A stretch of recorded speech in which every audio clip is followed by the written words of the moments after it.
Hey everybody, it's one more day until the first day of summer here in 2019, and I'm trying to get in the spirit by wearing a t-shirt. It's a nice day outside here in Minnesota. It is June 20th of 2019 today, and I've just recently posted my next section of my linear algebra textbook that you can find at my blog, Infinity is Really Big. It's section 1.5. My textbook is called Visual Linear Algebra Online. You can see the topic is matrices and linear transformations in low dimensions. What do I mean by low? Well, mostly 1 and 2 dimensional. A little bit of stuff about 3 dimensions in here. We're going to get into 3 dimensions a lot more in section 1.6 that I hope to post next week. The previous section was about linear transformations in 2 dimensions. I had a lot of visuals in there.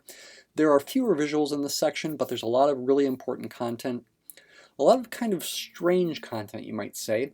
Now, that strangeness is not just for strangeness' sake. It's to help us help motivate the ideas that are more abstract. So I'm trying to build from concrete to abstract as I go here.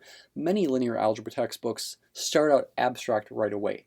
I want to start out more concrete and give you motivation for the abstract definitions. In particular, in this case, the definition of matrix multiplication is what I'm trying to work up toward. All right, so it is kind of a long section here. So again, as usual, I don't want to actually read it to you, though I will pause at various points in the reading, and you can certainly pause the video and read it on your own. I want to again give you big pictures about things and also subtle details. And the subtle details that I want to focus on mostly in this video are related to what does it mean to multiply a matrix times a vector, and what are some different notations and ways of thinking about things that are weird at first but definitely beneficial for generalizing to higher dimensions. So I initially talk about what a matrix is. It's just a rectangular array of numbers. You've got a certain number of rows that go down this way, and you've got a certain number of columns that go over that way. Okay, so you can see this matrix here that I'm calling capital A has 3 rows and 1, 2, 3, and 4 columns. 1, 2, 3, 4. Okay, and the first thing I mention is that you can use parentheses to capture the matrix, but you can also use square brackets. I've been using parentheses mostly so far. Mostly because it sort of looks nicer with smaller matrices, but as I go to bigger matrices, I think I'm probably going to go more towards square brackets like you see down here. It doesn't matter, okay? You can use either notation. You'll see both notations in various books. It's also important as we go through this reading to handle the weirdness factor of it, to realize that, for example, we can consider a 2-dimensional vector to be a 2-by-1 matrix, okay? 2 rows and 1 column of numbers. It can be thought of as a 2-by-1 matrix. And in fact, you can even think of a number, call it A, as a 1-by-1 matrix, 1 row and 1 column, which you could denote either with parentheses or with square brackets, okay?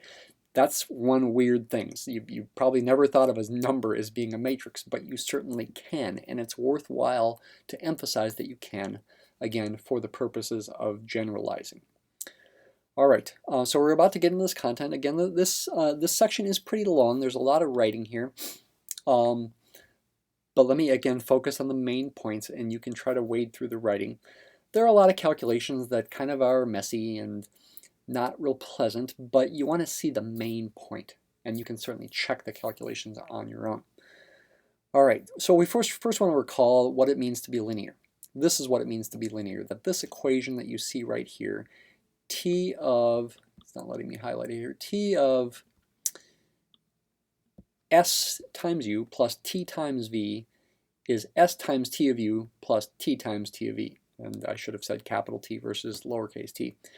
U and v are vectors, s and t are scalars, which are numbers, and capital T is your function that we're calling a linear transformation if it satisfies this property. It's called the operation preserving property.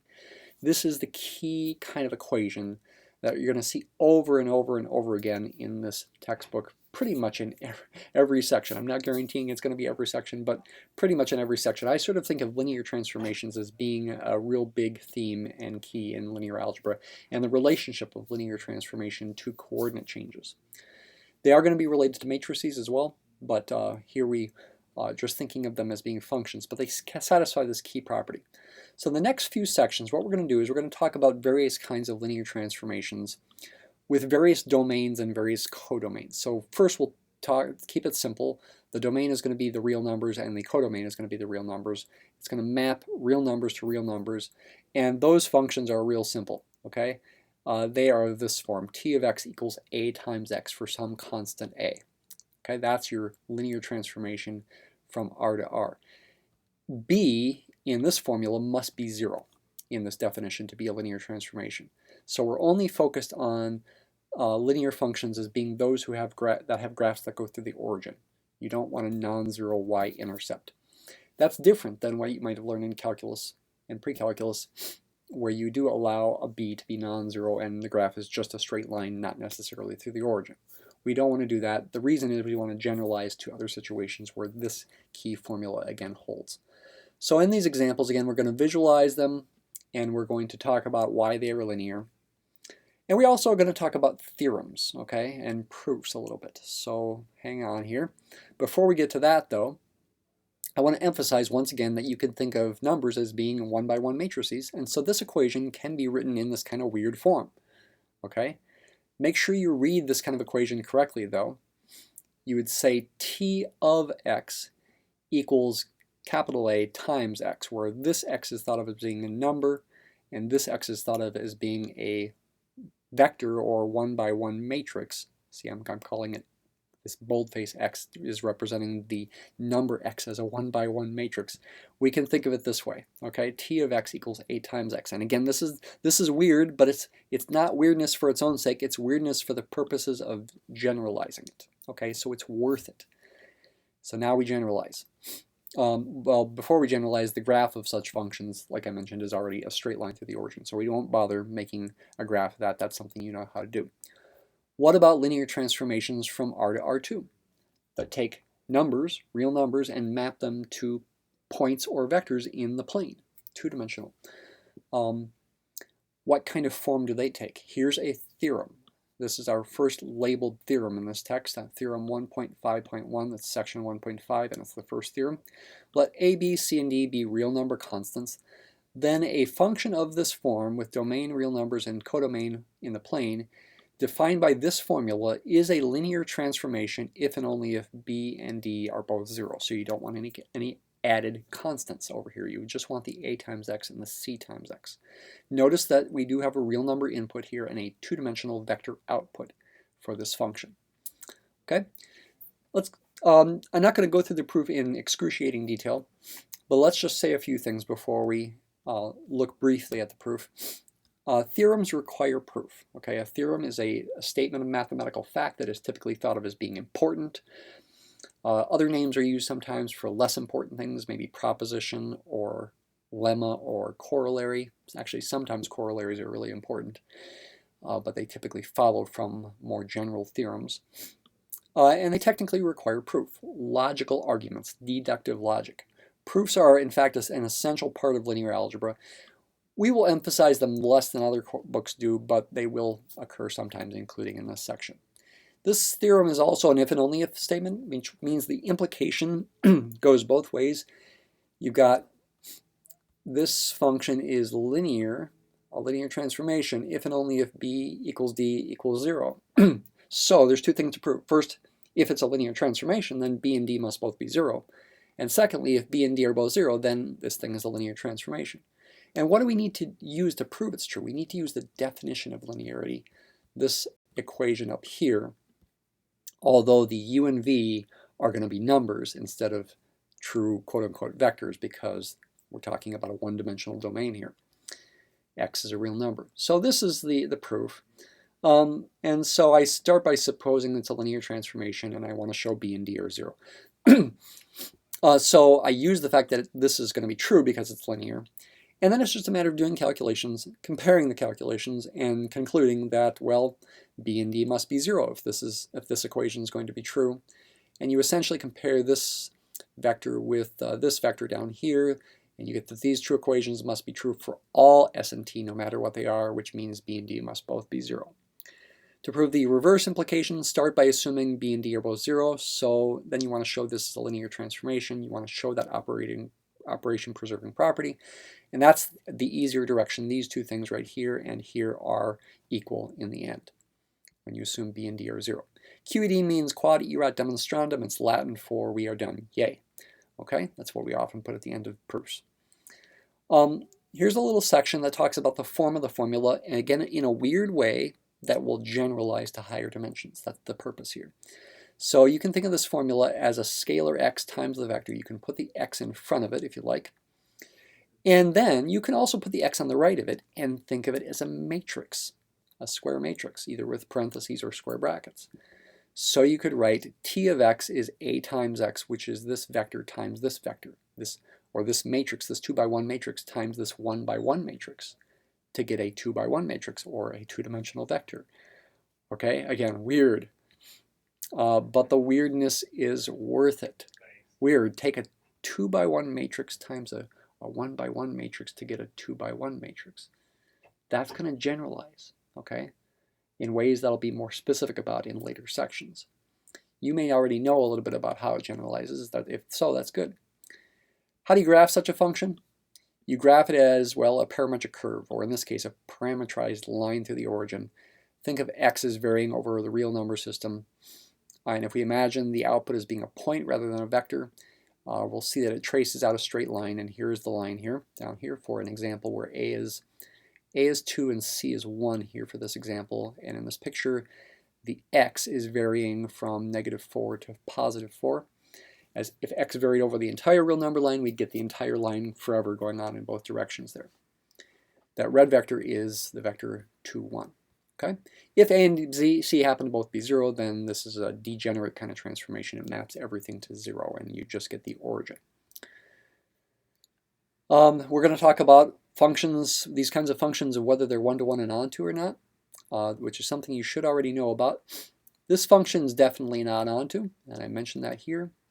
There are plenty of points in the plane that are not in the image. The image is just this blue line. So there's plenty of points up here and down there that are not in the image. The function's not onto. But it is one-to-one if either A or B is non-zero. Distinct inputs correspond to distinct outputs. If the outputs are the same, then the inputs x and y must have been the same if either A or C is non-zero. Okay? All right, on to the next category, linear transformations from the plane to the real number system. So the domain is the plane, points in the plane, or two-dimensional vectors, and the codomain is real numbers. We're looking at outputs that are real numbers. This is your general kind of formula, and that's going to be a linear transformation if and only if C is 0. You can see the input is a two-dimensional vector and the output is a number, or one-dimensional vector, or 1 by 1 matrix. Again, the proof is an if and only if proof. I'm not going to go through the details. I'll just say linearity must be used, calculations must be done, and comparisons must be made. Okay? And you can pause things and look over that if you want, or better yet, go to the site infinityisreallybig.com. The form of the formula I'm going to mention here initially is that it could be thought about as a dot product. Okay? Now, I talked about dot products back when I first talked about vectors. They will come up again in the next section. I'll get into more detail about this in the next couple sections. It's worth mentioning that this formula can be thought of as a dot product, although I'm not going to linger on that in this section. More importantly for this section, we can think of this output, ax plus by, as a 1 by 1 matrix. You can use parentheses or square brackets if you like. And moreover, you could also write it as a linear combination of 1 by 1 matrices, or one-dimensional vectors. That's weird, okay? Once again, we're talking about weird stuff. But again, it's worthwhile. In general, when we talk about a matrix times a vector, we're going to talk about the linear combinations, where you have scalars in front of vectors. Those scalars are going to be called the weights. In fact, I mentioned that here. Okay? Scalars in front of the vectors. In this case, the x and the y are the weights, or the scalars, or coefficients, and the a and the b with parentheses are my vectors. And this is a good convention. We can think of it as a product of the 1 by 2 matrix times the 2 by 1 matrix. The 1 by 2 matrix AB and the 2 by 1 matrix XY to get a 1 by 1 matrix, a real number, AX plus BY. Okay? Again, if you don't know about this stuff, you don't know about matrix multiplication, this just seems really weird. Like, why are we talking about it this way? But let's look for patterns here. You might want to, if you want to take a preview of what we're going after, you might want to see if you can figure out what the pattern is on your own before we get into the next couple sections. How do you graph it? It turns out it's a graph that's a plane through the origin in three-dimensional space, which means we need to transition briefly into talking about rectangular coordinates in 3D. This is a little bit of an aside in this section, and it's part of what makes this section a little longer. In my next section, section 1.6, that I'm going to hopefully get posted in the next week or so, I'm going to title that Linear Transformations, or Linear Algebra actually, in 3 dimensions. And this section about rectangular coordinates in 3-dimensional space can be used as sort of a prep for that as well. Okay, let's just look at the pictures here. So what's 3-dimensional space? It's the space we live in, but it's a space of the mind. You don't want to imagine necessarily houses and people in here, or it being an outer space for that matter. It's an imaginal 3-dimensional space of your mind that you can try to visualize in this kind of way. You got to look at this kind of picture and think about it with perspective, though. The positive x-axis is coming out of the screen here. The positive y-axis is going to the right and a little bit out of the screen, and the positive z-axis is going upward. This is not always the way you necessarily orient these things, and in fact, shortly you'll see a different orientation. The coordinates of an arbitrary point are signed distances to different planes. This red dot that you see here, this point has coordinates -50, 70, and 90. Its -50 x coordinate means it's behind the YZ plane. This red line that you see here has sign distance -50 because it's behind the YZ plane where x is negative.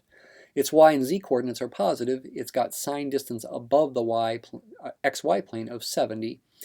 That's the green line there, and sign distance in the positive direction from the xz plane, or from the xy plane of 90. Excuse me, I said that wrong before. The blue line has length 70 and the green line has length 90. Okay, that's the basics. You can imagine in terms of what I call 3-dimensional graph paper, if you prefer. You know, with regular graph paper you have a bunch of squares. Well, in 3-dimensional graph paper you have a bunch of cubes. Of course, it's not actual paper anymore, but you could call it that if you like, and you can think in terms of these boxes to see the coordinates. Graphs of linear transformations in 3D are graphs of functions where your input is 2-dimensional x comma y and your output is 1-dimensional z, and these turn out to be surfaces in general, 2-dimensional surfaces sitting inside 3-dimensional space. And for linear transformations it's going to be a plane, flat, linear, going through the origin as well, because we don't add any constants. Okay, and you can plot points, and for this particular example right here, 2x plus y is the function. You plot some points and you will get this graph. Now I've made the positive y-axis go into the screen here, and you could check that these coordinates look about right. Okay, so for example, the point 3, 4, 10 is this point up here. Okay, I didn't put, I guess you do see scales along the bottom here and the side. It's impossible to confirm that you're looking at it perfectly, but it should seem reasonable. Discussion of properties of such linear transformations, like is it onto, is it one-to-one? Such a function is typically going to be onto, and certainly if either a or b is non-zero, it's going to be onto. However, if a and b are both 0, it's definitely not onto, because you're going to map everything to 0. Is confirmation of the first statement that it is onto if either a or b is non-zero. Is it one-to-one? Going from R2 to R, it will not be one-to-one. It's never one-to-one, in fact. Okay, distinct inputs can get mapped to the same output. For example, this is the set of all points when b is non-zero at least that get mapped to 0. Okay, if b is non-zero at least, this is the set of all points that get mapped to 0. It's a line through the origin parallel to that vector. Think about that. This has got a name, a couple names actually, and I use them both here. It's sometimes called the null space of T, and it's sometimes called the kernel T. Actually, and this is a usage I'm going to transition to in later sections, the first name, null space, more commonly refers to the matrix that can be used to define the formula, and the kernel more typically is associated with the linear transformation itself. But I want to get you used to both names. Okay. In this case, what gets mapped to 0? It's the line 2x plus y equals 0, which is the same as y equals -2x, which is a line through the origin with slope of -2. That's the null space or kernel of this linear transformation again, with this formula that you see here. Okay? Definitely not one-to-one. Infinitely many points here are getting mapped to 0. What about linear transformations from R2 to R2, from the plane to itself? You can hopefully guess that the formula would take on this form, where you're not adding any constants that don't have a variable. And that's true, and I'm not writing it as a theorem. I'm just saying it's true. It's not too hard to prove, and I think maybe in the exercises I'll have people prove it if they want. More importantly, though, in relationship to talking about matrix multiplication, we can imagine this output as being a linear combination of two vectors, AC and BD, where x and y are the weights of that linear combination. Now, again, I'm trying to motivate the definition of a matrix multiplication here. In fact, a matrix, a 2 by 2 matrix times a 2 by 1 vector. We already know this equation is true. This 1 by 2 matrix times this 2 by 1 matrix gives you a 1 by 1 matrix, a number. And similar if you use C and D instead of A and B. And these are linear combinations of A and B here. And this is a linear combination of C and D here. Imagine stacking these two 1 by 2 matrices, A, B, and C, D, on top of each other. We'd get a 2 by 2 matrix. Now write this equation that you see right here. What have we done? We've said we can really think of this 2 by 2 matrix times this 2 by 1 matrix as giving us the answer, which is also a 2 by 1 matrix. Essentially what I'm saying here is it's like we're taking the top of this matrix times this matrix to give you the top of this matrix, and the bottom of this matrix over here times this matrix to give you the bottom of this matrix. Should I say that again? The top of this matrix times this matrix, this column vector, gives you this 1 by 1 matrix. That's the top of this 2 by 1 matrix here. And the bottom of this 2 by 2 matrix times this 2 by 1 matrix gives you the bottom of this 2 by 1 matrix. Okay? You got to think about that, okay? It therefore makes, what I'm trying to motivate is the definition. It makes sense to define A times X as the two-dimensional vector, the 2 by 1 matrix, obtained by forming a linear combination of the columns of this matrix, AC and BD are the columns of capital A, with the entries of the vector X, little x, X and Y, which are not bold-faced, as the weights. And that's what you see with this linear combination over here, okay? It's going to take some getting used to, but it's really key, okay? To tell you a little secret, I didn't learn this definition of matrix multiplication when I first learned linear algebra. It was only when I taught it that I learned this way of thinking about it, and this way of thinking about it opened up lots of applications and lots of ways of visualizing and understanding things. It is one of the key things in this section. It's confusing though, but so I summarize it here, okay? AX, let's see, summarizing the notation, summarizing the terminology, and again, the entries A times X is going to be the linear combination you get when you take the columns of capital A using the entries of the vector X and Y as the weights, this expression right here. Okay, that takes some, I think that's probably the hardest part, okay, the most confusing part. I do have some discussion of properties here, some theorems. This theorem talks about when is this linear transformation one-to-one and onto, and it's related to the determinant being non-zero. I talked briefly about determinants in a previous section. There's another theorem in this kind of situation that applies for, in both of these situations, both of these theorems, we're talking about a linear transformation from R2 to R2. The null space or kernel of T is just the origin, just 0 if and only if the determinant is non-zero. I give a partial proof of this theorem down here. I don't want to go through the proof other than just to say that I use the linearity of T down here, for example. That's a key step in the proof. And that it proves the functions one-to-one when we assume the determinant is non-zero. I'm also using the previous theorem. That's another thing to point out here. I'm assuming the previous theorem is true. And I don't really finish the proof here because I essentially don't prove the claim is onto. I say we will not prove that here because it involves doing calculations that we've already done. So I'm sort of leaving it for the exercise. Okay, take a breath. I know these videos get long and the writing is long here, but it's so worthwhile. I hope you're sticking with me here. There are some more visuals to come, including the last visual perhaps being the most important one. I do want to talk about row operations, okay, both in the writing and in verbally here. I think I don't want to go through the details because this is getting long as it is. I'll let you read about the details, but let me just say, and this is going to come out definitely in the next couple sections a lot, that row operations, elementary row operations, are the key calculations to do to answer questions related to linear algebra. Okay, so we got to do some calculations here. So I talk about this. This first stuff is just relating some stuff that I talked about previously and relating the notation, both systems of equations, to vector notation and matrix notation and linear transformation. It's all related. Okay, that's really important to see these things are all related. And the elementary row operations come down here. Okay, this is the final section here. There's two examples to go through. Okay. Again, I don't want to check the calculations for you. I'll let you check the calculations on your own. Let's just talk about the main themes. So in example 1, we're talking about linear transformation from R2 to R2.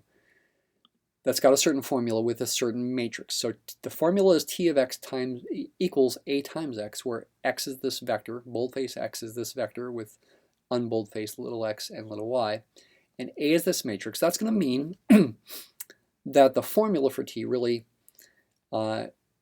is a vector, a 2x1 vector with these quantities as the output. X plus 2y is the first component and 4x plus 5y is the second component by the definition of a vector, a 2x2 matrix times a 2x1 vector. I'm also supposing I'm considering a particular 2x1 vector, two-dimensional vector, and I'm wondering can I answer these questions here. Does a solution of the equation T of x equals u exist? If it exists, is it unique? And what are the solutions if they do exist? Okay? And you want to do these row operations to see what the answers are to this. Now, row operations were discussed in the previous section. I applied them to systems of equations rather than matrices. But the point here is you can apply them to matrices. Essentially, you get rid of the variables, you get rid of the plus signs or any minus signs, and you get rid of the equal signs.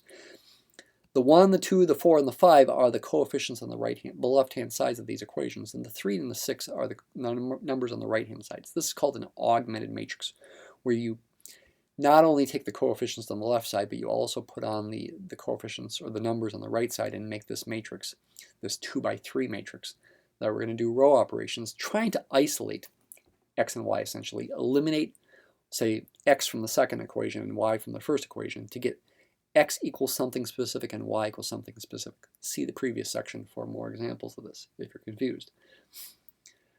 So we're trying to do those same elimination operations, but just with the matrices, ignoring the x's and the y's, ignoring the plus minus signs, ignoring the equal signs, trying to get into what's called reduced row echelon form.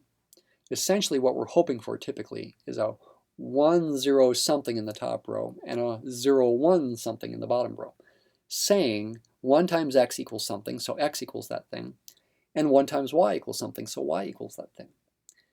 We want to get the answers, and you can see the calculations here, and you can see this final matrix is down there, 1, 0 something for the top row, 0, 1 something from the bottom row.